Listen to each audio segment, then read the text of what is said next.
ദൈവനാമത്തിന് മഹത്വം ഉണ്ടാകട്ടെ. ക്രൈസ്തവ സഭ ഒരു നോമ്പ് കാലഘട്ടത്തിലേക്ക് പ്രവേശിച്ചിരിക്കുകയാണ്. നോമ്പ് കാലഘട്ടം കൂടുതൽ ധ്യാനത്തിനും വേദപഠനത്തിനും സമയം ചെലവഴിക്കുന്ന ഒരു അവസരമാണ്. ഇപ്രകാരം നമുക്ക് തിരുവചനം ധ്യാനിപ്പാൻ ദൈവയിടയാക്കുന്നതോർത്ത് ദൈവത്തിന് സ്തോത്രം ചെയ്യും. 51-ാം സങ്കീർത്തനം 1 മുതൽ 4 വരെയുള്ള വാക്യങ്ങളാണ് ഇന്നത്തെ ധ്യാനത്തിനായി നാം തിരഞ്ഞെടുത്തിട്ടുള്ളത്. 51-ാം സങ്കീർത്തനം നമുക്കെല്ലാം സുപരിചിതമാണ്. നോമ്പ് കാലത്ത് നാം ഉപയോഗിക്കുന്ന ഒരു സങ്കീർത്തനമാണ്. അതിൻ്റെ പശ്ചാത്തലം സങ്കീർത്തനത്തിൻ്റെ മുഖവരയായി ഹെഡിങ്ങായി കൊടുത്തിട്ടുണ്ട്. ദാവീദിൻ്റെ ഒരു സങ്കീർത്തനം. അത് അവൻ ബത്ശേബയുടെ അടുക്കൽ ചെന്ന ശേഷം നാഥാൻ പ്രവാചകന്റെ അവൻ്റെ അടുക്കൽ വന്നപ്പോൾ ചമച്ചത് എന്ന ഒരു മുഖവര കൊടുത്തിട്ടുണ്ട്. വലിയവനായ ദൈവത്തിൻ്റെ ശബ്ദം പ്രവാചകനിലൂടെ കേട്ടപ്പോൾ താൻ അതിന് അനുകൂലമായി പ്രതികരിക്കുന്നതാണ് ഈ പശ്ചാത്തലം. ഇത് നോമ്പ് കാലത്ത് നമ്മെ തന്നെ ചിന്തിപ്പാൻ സഹായിക്കുന്ന ഒരു സങ്കീർത്തനമാണ്. പ്രവാചകൻ വന്ന് തൻ്റെ കുറവ് പറയുമ്പോൾ താന് ആ പാപം സമ്മതിക്കുകയാണ്. 3-ാമത്തെ വാക്യം, എൻ്റെ ലംഘനങ്ങളെ ഞാൻ അറിയുന്നു, എൻ്റെ പാപം എപ്പോഴും എൻ്റെ മുൻപിലുണ്ട്. ഈ നോമ്പ് കാലം നമ്മുടെ കുറവ് കാണുവാനും നമ്മുടെ വീഴ്ച മനസ്സിലാക്കുവാനും സാധിക്കുമ്പോൾ അവിടെയാണ് അനുതാപത്തിനും പാപമോചനത്തിനും വഴിയൊരുക്കുന്നത്. കുറവ് കാണുന്ന ദാവീദ് നമ്മുടെ അനുദിന ജീവിതത്തിൽ നമ്മുടെ കുറവുകളും വീഴ്ചകളും ദൈവസന്നിധിയിൽ ഏറ്റുപറയുവാൻ നമുക്ക് സാധിക്കും. ഒരു മനുഷ്യൻ ഇങ്ങനെ പ്രാർത്ഥിച്ചു, Lord, I have a problem, it's me. അപ്പോൾ ദൈവം അവനോട് പറഞ്ഞു, son, I have an answer, it's me. എനിക്കൊരു പ്രശ്നമുണ്ട്, അത് ഞാനാണ് എന്ന് പറയുമ്പോഴാണ് ഉത്തരമുണ്ട്, അത് ഞാനാണ് എന്ന് ദൈവം പറയും. പലപ്പോഴും നമ്മൾ പറയും, ദൈവമേ എനിക്കൊരു പ്രശ്നമുണ്ട്, അത് അവനാ. എനിക്കൊരു പ്രശ്നമുണ്ട്, അവളാണ്. മറ്റുള്ളവരെ പഴിചാരുമ്പോൾ ഉത്തരം ലഭിക്കും. കുറവ് എൻ്റേതാണ് എന്നേറ്റു പറയുവാൻ സാധിക്കും. എൻ്റെ പാപം എപ്പോഴും എൻ്റെ മുമ്പിൽ.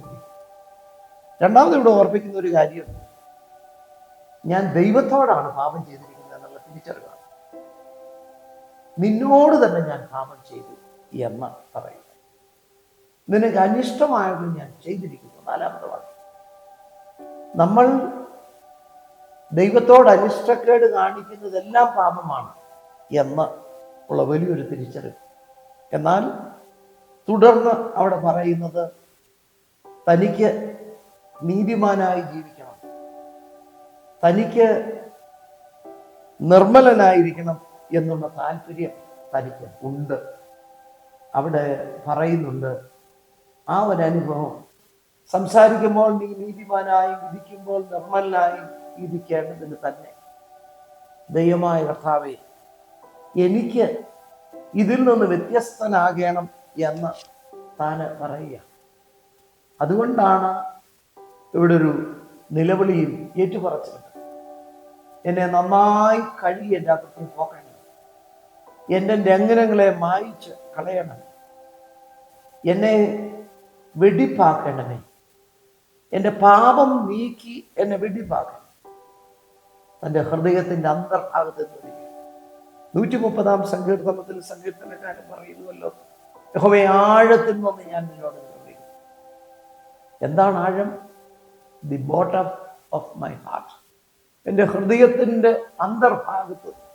ഇവിടെ അത് തന്നെ പറയുകയാണ്, എന്നെ മായിച്ചു കളയണമേ, എന്നോട് കൃപയുണ്ടാകണമേ, നിന്റെ ദയയ്ക്ക് തക്കവണ്ണം എന്നോട് കൃപയുണ്ടാകണമേ, നിന്റെ കരുണയുടെ ബഹുത്വ പ്രകാരം എൻ്റെ ലംഘനങ്ങളെ മായിച്ച് കളയണം.